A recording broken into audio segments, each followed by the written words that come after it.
చాలా మందికి ఇంకో డౌట్ ఏముందంటే, ఈ దశమ భాగాలు తీసేవాళ్ళు కూడా ఉన్నారు. కొంతమంది ఈ అనుకూల బోధలు చూసుకుని మానేసేవాళ్ళు ఉన్నారు. కొంతమంది ఏంటంటే తీస్తాం కానండి, కొంత మీకు ఇచ్చి కొంత హైదరాబాద్ లాంటి పెద్ద సేవకులకి ఇవ్వచ్చా అని అడుగుతారు. మనల్ని అడిగేది సగం ఇక్కడ ఇచ్చి సగం అక్కడ ఇవ్వచ్చు అని అడుగుతారు. అలా ఇవ్వకూడదండి. నేను ఒకటి వాక్యానుసారంగా ఏదైనా వాక్యానుసారం, ఇప్పుడు ఎక్కడైతే నువ్వు బాప్తిసం తీసుకున్నావో, ఎక్కడైతే వాక్యం విని దేవుని యొక్క విశ్వాసే కావచ్చు, సేవకుడే కావచ్చు, ఎవరైనా కానీ, ఎక్కడైతే నువ్వు వాక్యం పరిపూర్ణంగా తెలుసుకొని, ఎక్కడైతే నువ్వు బాప్తిసం తీసుకున్నావో, నీ దశమ భాగం 10వ వంతు ఆ సేవకుడికి వెళ్ళాలి. వాక్యానుసారంగా నీ స్థానిక సంఘం ఏదో ఉందో అక్కడికి వెళ్ళాలి. నీ ఆత్మ తండ్రికి వెళ్ళాలి. ప్రతి క్షణం నీ కుటుంబం చుట్టూ తిరిగి ప్రార్థనలు ఎవరు చేస్తున్నారో వాళ్ళను నువ్వు జ్ఞాపకం చేసుకోవాలి. తర్వాత మిగిలినది ఏమన్నా ఉంటే నువ్వు బయట సేవకుడు. ఇంకోటి అయ్యగారు క్రైస్తవులు ఏముందంటే, ఒక పెళ్లి చేసుకుంటున్నారు ఫస్ట్. పెళ్లి చేసుకునేటప్పుడు ఆ స్టేజ్ వేసేవాళ్ళకి 30,000, ఆ సౌండ్ సిస్టమ్ వాళ్ళకి 20,000, ఆ కీబోర్డ్ వాళ్ళకి 10,000 అలాగే ఇస్తున్నారు. మరి సేవకుడు విషయం వచ్చి 1,000-2,000 ఇచ్చేసి చేతులు పొందారు. దీని చాలా మంది పంచుకోవడం, మనం తీసుకెళ్దాం బయటికి. ఇప్పుడు మరి ఆశీర్వాదం పొందలేకపోవడానికి గల కారణం కూడా అదే. ఇన్స్ట్రుమెంట్ తోటితో బేరం ఆడుకుంటే 10,000 ఇవ్వాలి, లైటింగ్ కూడా ఇవ్వాలి, ఎండటోడికి ఇవ్వాలి. మరి సేవకుని విషయం వచ్చినప్పుడు 10,000 పెళ్లి చేసి మాస్టర్ కానీ లేదా స్థానిక సంఘం మీటింగ్ పెట్టినా సరే, మీటింగ్ పెడతామండి అయ్యగారు, ఏదో పెద్ద సేవకుడు వస్తాడు. ఆ సేవకుడు వచ్చినప్పుడు ఆయన ఏమో ఇన్స్ట్రక్షన్ ఏం పెడుతున్నాడు, కొంతమంది విశ్వాసులు ఉండాలి, నాకు వెళ్ళడానికి రావడానికి పెట్రోల్ ఖర్చులు కావాలి అంటే అందరూ కాదు, కొంతమంది. మనం అందరి గురించి మాట్లాడలేదు, అలా ఇవ్వడానికి కూడా ఇష్టపడుతున్నారని చెప్తున్నాను నేను.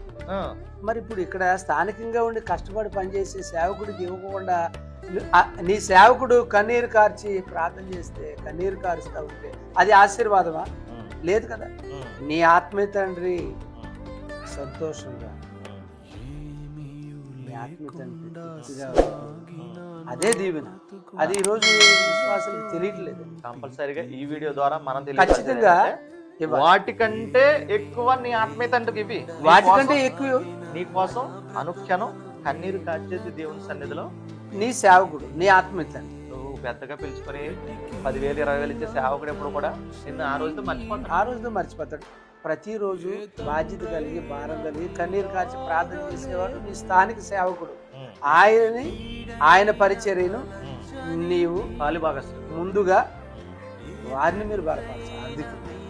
ఆర్థిక ఆయన బలంగా ఉంటేనే ఇంకా వాక్య పరిచర్య, ఆయన బలంగా ఉంటేనే కదా కుటుంబ ఆశీర్వదించు. ఆ సేవకుడు మనల్ని అన్ని వదులుకుంటే సేవకి ఈజీ కాదండి. చెప్పినట్టు మీరు వదిలేసి వచ్చేయండి, అలా పోషణ పడతాం చూద్దాం. అసలు ఒక 2 రోజులు మాతో పాటు తిరగండి, అప్పుడు మేము ఎలా ఉన్నాం సేవలో. ఇప్పుడు సేవకు వచ్చిన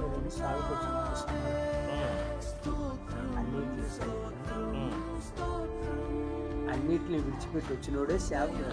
ఇప్పుడు ఈ ప్రశ్న ఎందుకు అడిగానంటే, ఇలా అన్ని చేస్తున్నారు కదా, సౌండ్ సిస్టమ్ అడిగిస్తున్నారు. మీరు చెప్పండి మరి, సేవకులు కూడా చూడండి బాబు, మీ ఆత్మీయ తండ్రికి చాలా చోట్ల జరుగుతున్న మీటింగ్స్ లో కానీ సహోదరు రమేష్ గారు చెప్పింది. ఇప్పుడు అన్నిటికీ బేరం ఆడి 10,000, 20,000, 30,000, 50,000, లక్షలు ఇస్తున్నారు. అవును, దేవుని సేవకుడికి ఎందుకు ఇవ్వరు?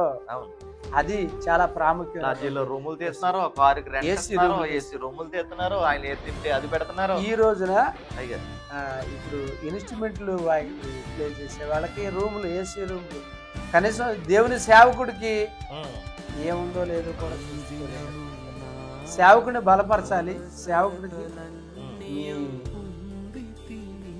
మీరిచ్చేటువంటి ఆ యొక్క కానుక అనేది బలమైనటువంటి కానుకై ఉండాలి.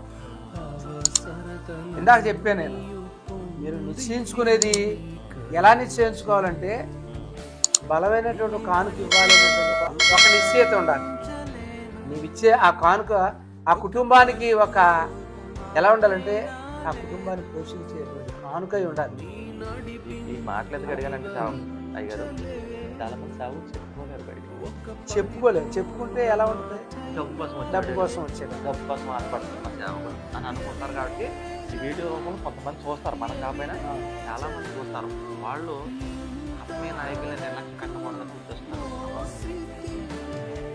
అదే ఇప్పుడు మీ ఆత్మీయ నాయకులు మీరు నిర్లక్ష్యం పెడితే రేపు ఒకవేళ ఫ్యూచర్లో సేవకు మిమ్మల్ని దేవుడే పిలుస్తాడని అప్పుడు మీకు తెలుస్తుంది.